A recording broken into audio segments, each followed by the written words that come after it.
Sahabat YKB, senang kotong bisa ketemu dalam acara Mari Kasgar Hati di channel YouTube YKB Bahasa Kupang.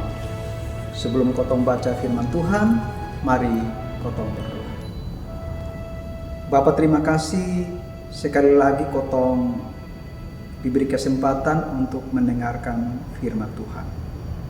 Tolong kotong melalui pimpinan Roh Kudus, kotong bisa mengerti kebenaran. Dalam Kristus kotong berdoa. Amin.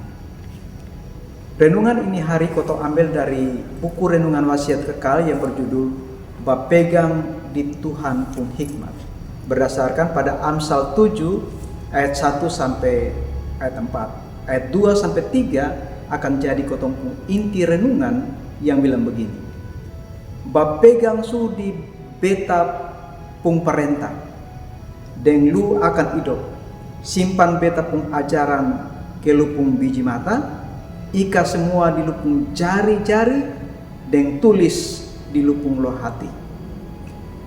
Pak saudara terkasih, dalam kotong pung proses belajar ada 3 aspek yang penting, yaitu aspek kognitif, aspek afektif, dan aspek psikomotorik.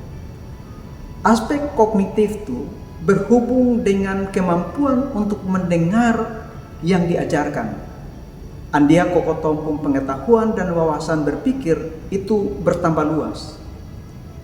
Sedang aspek afektif menekankan bahwa apa yang kotong su pelajari harus kotong paham baik-baik supaya kotong pun pola pikir berubah dan kotong pun sudut pandang kehidupan jadi tambah baik.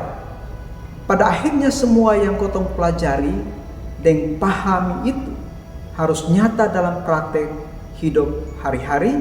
Inilah yang disebut aspek psikomotorik. Nah, Amsal ini juga bicara tentang proses pendidikan. Amsal bilang, berpeganglah pada perintahku.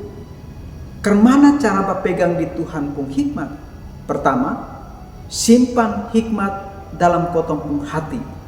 Artinya, pengajaran hikmat itu harus kotong pahami dan jadi ukuran kebenaran dalam ambil keputusan, meresap dalam kotong pung hati dan pikiran. Yang kedua, simpan atau jaga hikmat seperti kotong pung biji mata. Artinya, hikmat Tuhan harus jadi cahaya yang kasih terang dan pandu kotong pung langkah. Yang ketiga, pakai hikmat di kotong pung jari dan tulis di kotong pung loh hati. Hikmat Tuhan harus menjiwai setiap kotong pung pekerjaan dan perbuatan. Sebagai orang Kristen, kotong harus berpegang di Tuhan pun firman.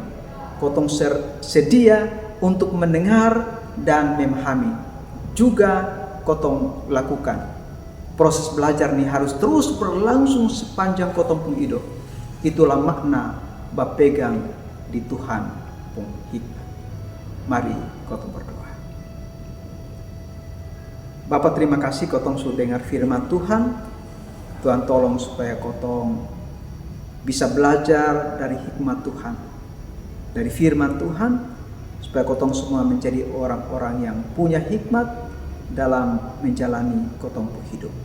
Dalam nama Tuhan Yesus kotong berdoa. Amin. Sahabat YKB, kotong sudah dengar ini renungan.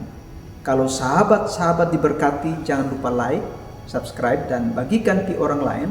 Karena dengan begitu sahabat-sahabat su ambil bagian dalam pelayanan pekabaran Injil bersama YKB. Tuhan Yesus berkati kotong semua. Salam.